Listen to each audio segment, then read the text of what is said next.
Hello there, Scorpios. Welcome to your reading. When I was shuffling out the spread for you, I saw this image. So I'm looking at this guy. He's probably in his, I don't know, 30s, 40s, and he's at a blackjack table. So he's sort of like right here facing me. And it seems almost like I'm looking through the perspective of a blackjack dealer.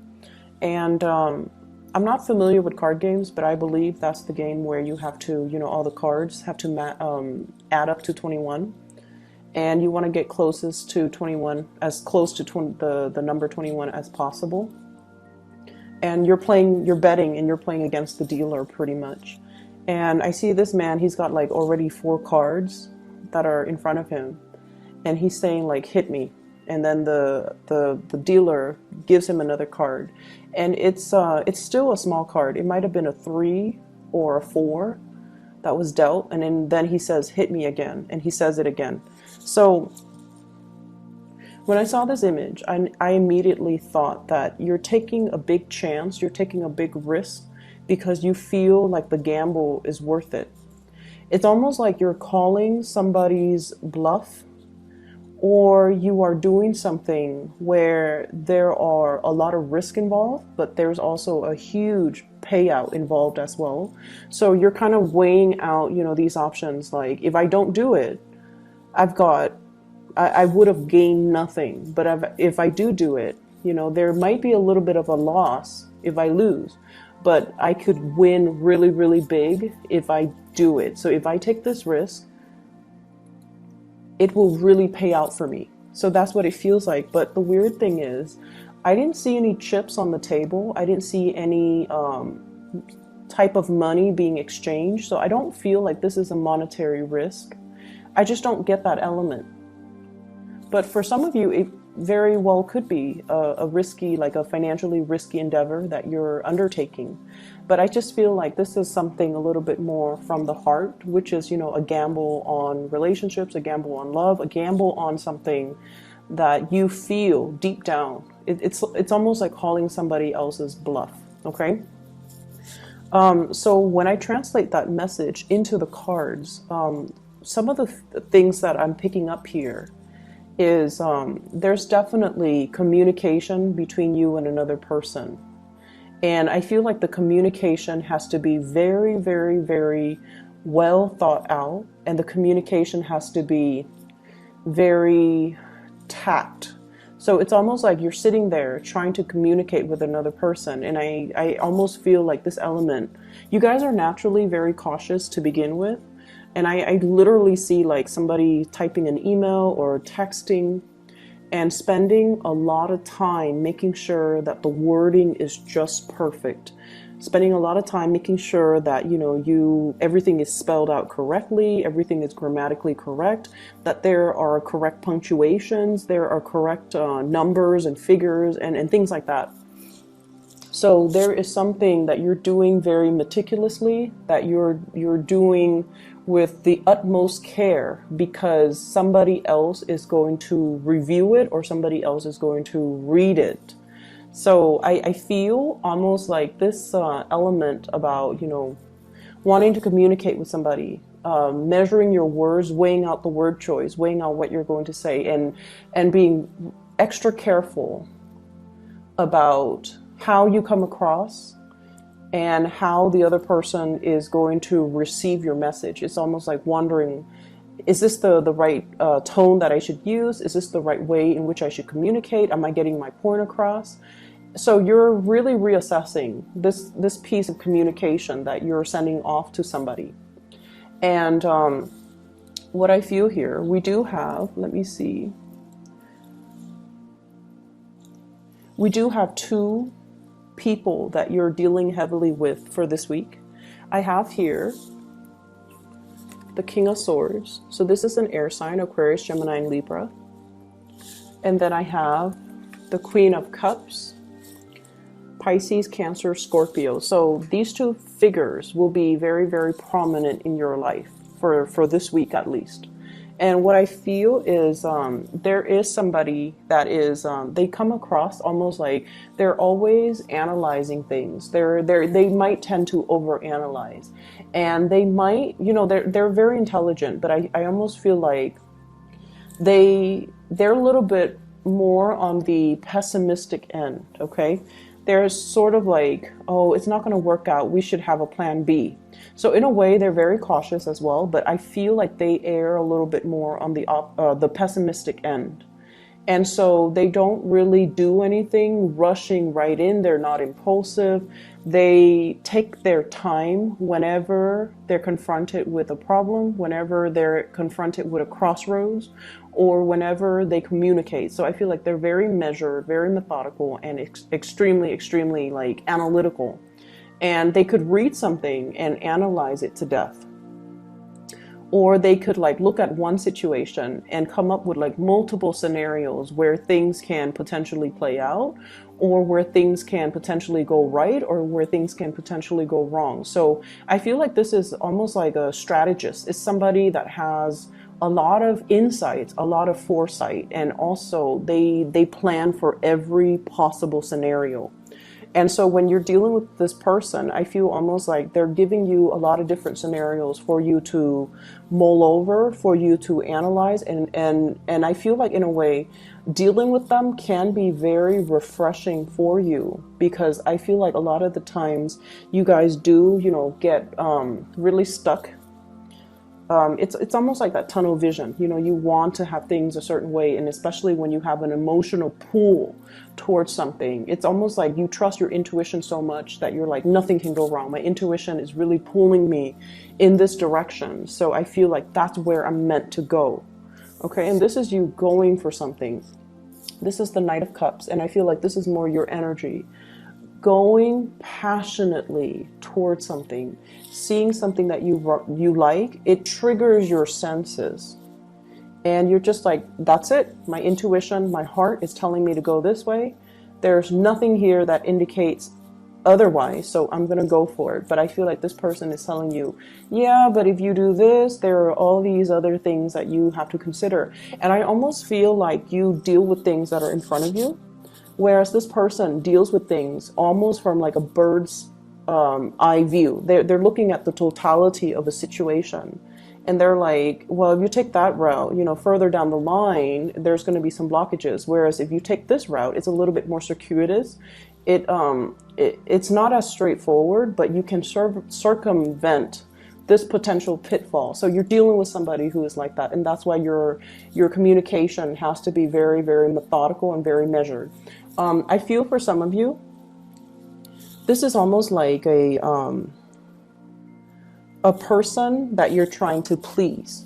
Okay, so when I say that, I feel like you care about this person. You're emotionally there's some type of an emotional investment here, because honestly, when you don't care about somebody, you don't care about their opinions, and you don't care how they perceive you. You just don't care.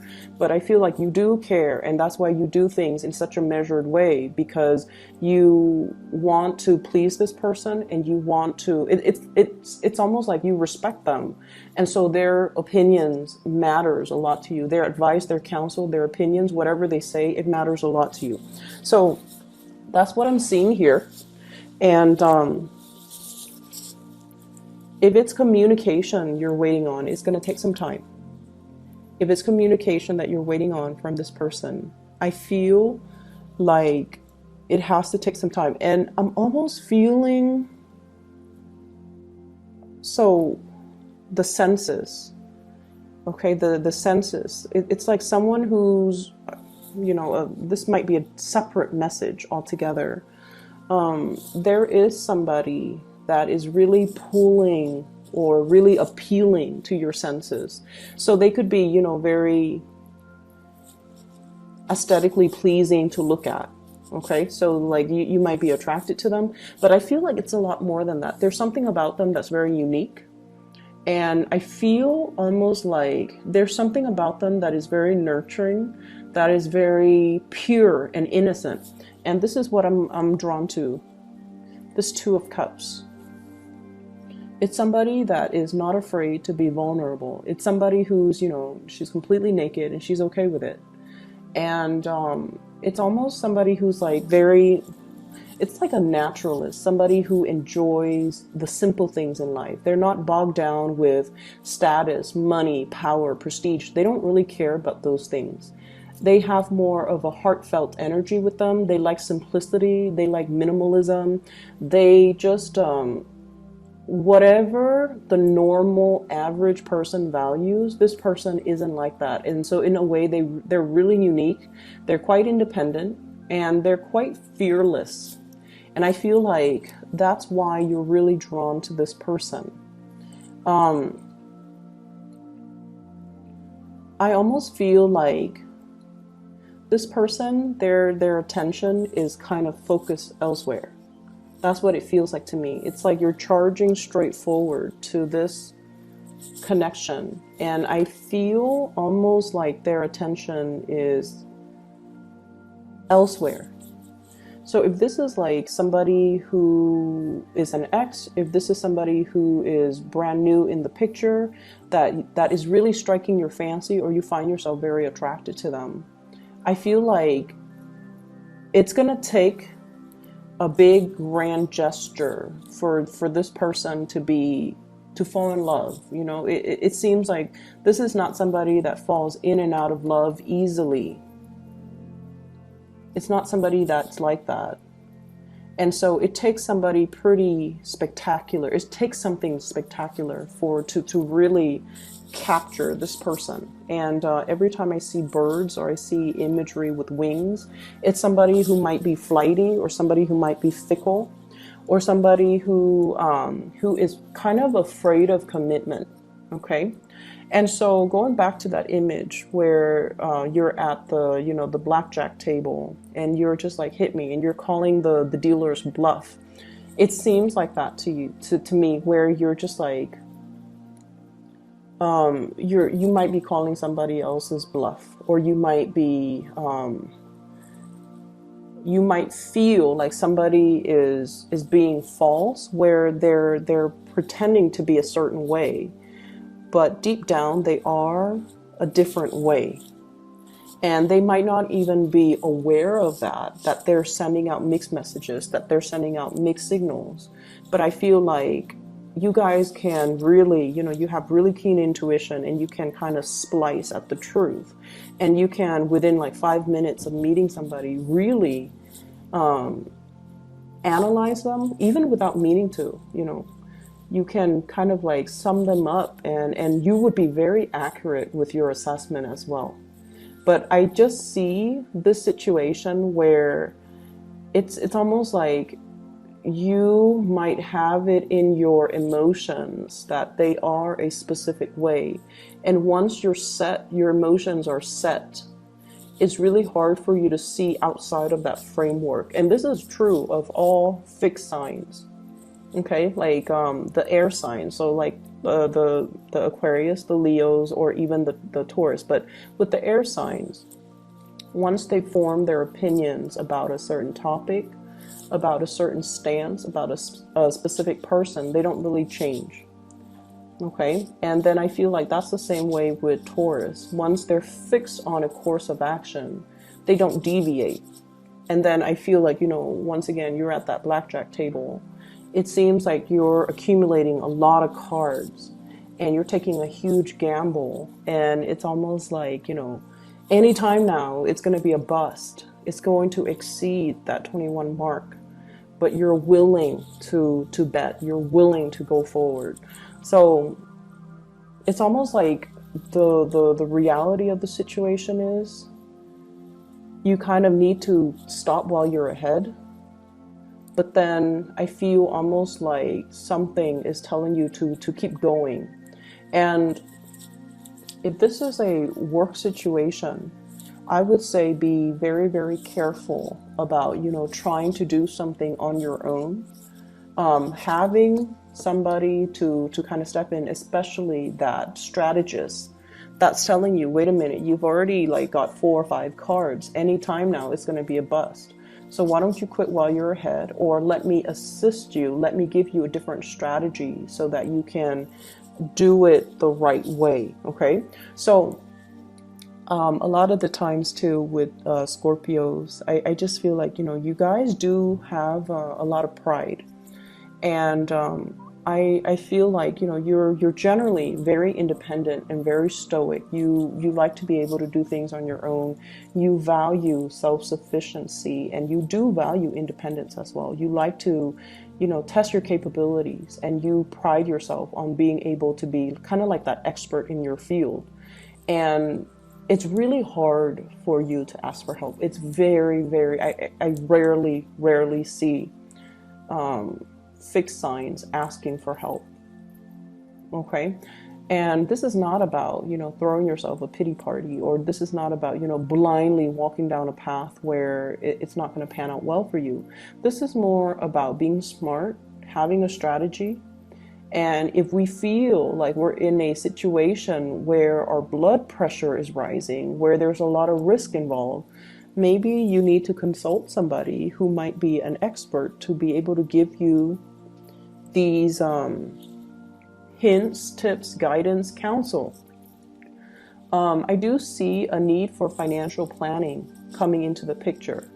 So what I have here is the Five of Pentacles. And the Five of Pentacles is, dealing with some type of a financial hardship. And then I have as well the Three of Pentacles. So this is sort of like, if we're doing this all on our own, the outcome is not looking too great. However, if we enlist the help of other people, it's almost like, one person cannot lift the weight of whatever this is. One person cannot mend a fence. One person cannot do it all alone. You risk injury. You risk accidents.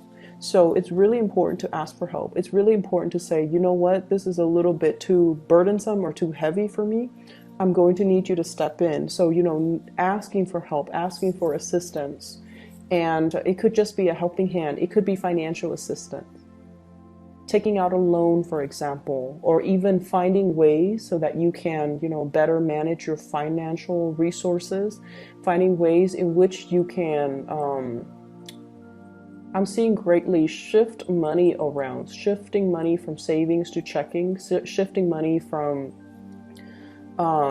shifting funds around. So I'm also seeing like retirement, pension, and things like that, so that you can pay for something unexpected. And I also see like needing to do housing repairs, needing to repair fences.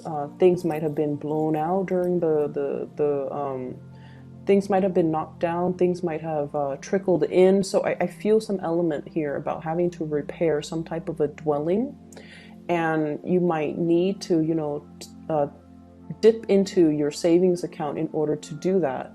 And so a financial advisor, for example, could help you, find money or get a loan for a really, really low interest rate, or even show you how you can write it off. So I feel like there's a need here to consult somebody rather than taking a gamble, rather than, sitting there and not looking at the all the cards that are on the table for you. In the work environment overall, you're getting a lot of love and a lot of support. Okay, and I know that sounds weird, but what I feel is you're very well received. So the people that are around you, there's a lot of collaboration. There's a lot of like creative problem solving. And I feel like, you guys like that. You guys like to solve puzzles. You guys like to figure, like, take things apart and try to figure out how the mechanics work, how things fit together. So I almost feel like there's a lot of these creative problem solving, using tools or using things for one purpose, and then it's almost like transferring that thing to a different, to use to a different purpose, and it works. So there's a lot of creative problem solving. There's a lot of like talking things through with another person, and the person can provide you with a lot of insights. Okay, so I feel like it's a very collaborative week, and it's really not indicating to me that you should keep information to yourself, or you should try to test your luck and do it on your own. Because like I said, you're getting a lot of love and a lot of support, and you're being looked at very, very favorably. So anybody will be more than willing to come to your rescue, to help you, to assist you, or even to sit down and, pick your brain. So it's really important to, try not to do it on your own, okay? I don't see like a very busy energy, but I see this sort of like merry-go-round. When it comes to communication more than anything, when it comes to love, when it comes to relationships, when it comes to communication, it's just this revolving door is what I'm feeling, this revolving door. And merry-go-rounds, revolving door, all indicate cycles, all indicates like a situation that is very monotonous, that we want to get off. Like you just want it to end, you just want the ride to end so that you can get off and then like try a different ride. So there might be a situation where things are a little bit monotonous, where things are a little bit dry, where things are a little bit stale, and you might not feel like your heart is in it anymore. And then there's definitely another connection here, I feel, that's really pulling you in a different direction. Okay. But I just feel like you have to be a lot quicker when you act. That's what it seems like to me. What I have here, and these are two major arcana cards, so let me just talk about them. This is the Justice, and this is the Chariot. So both of these are major arcana cards. And what it's saying to me here is when something is right, it doesn't have to feel so hard, okay? When the balance in a situation, in a work environment, in a relationship, in any type of an interpersonal communication, if things are right, despite your differences. So let's just say, if you disagree with somebody, right? As adults, you both can talk about your differences, talk about your different beliefs, talk about, all the things that make you different without it being conflictual. And so if things become conflictual, and if it's, coming through from the other person, then it's because they're not emotionally mature enough to look at a situation as an adult. So if you disagree with something that they believe in, and then they take it as a personal attack on their belief system or on them, then it basically means they're not able to detach their ego from, their beliefs. And so you might need to kind of look at the maturity level of the person that you're with and try to assess whether or not they're on your same wavelength, okay? So the Justice here, the Justice card, is all about balance. It's all about recalibrating. And it's all about seeing both sides to the story. And this is, once again, that blackjack customer, the person at the blackjack table. He's got it in his head that I'm going to win big, But then at the same time, seeing both sides of the story, seeing that, the dealer's cards are not revealed. So you might need to look at a situation in a little bit more of a realistic mindset. And you also have to kind of come into this sense of, if it's meant to be, it shouldn't be so hard, okay? I shouldn't have to try so hard to pull things forward on my own, because I definitely see there's a lot of resistance here with this Chariot card. And if you're dealing with a Cancer even, I feel like this is a very, very caring person, but for whatever reason, there's lack of momentum, lack of progress, or lack of movement in the right direction with this person. Okay, so this could be business, work, colleague, relationship, as well as love relationship. There's lack of consensus. There's lack of like common ideologies. The traditional Rider-Waite deck depicts the Chariot as two people that are very, very different from each other, and they're trying to move in the same direction. And it's strange because this deck is not showing me the horses with two different colors. It's showing the same color, and it shows me as well you potentially could be dealing with another water sign. But for whatever reason, your interests, your goals, your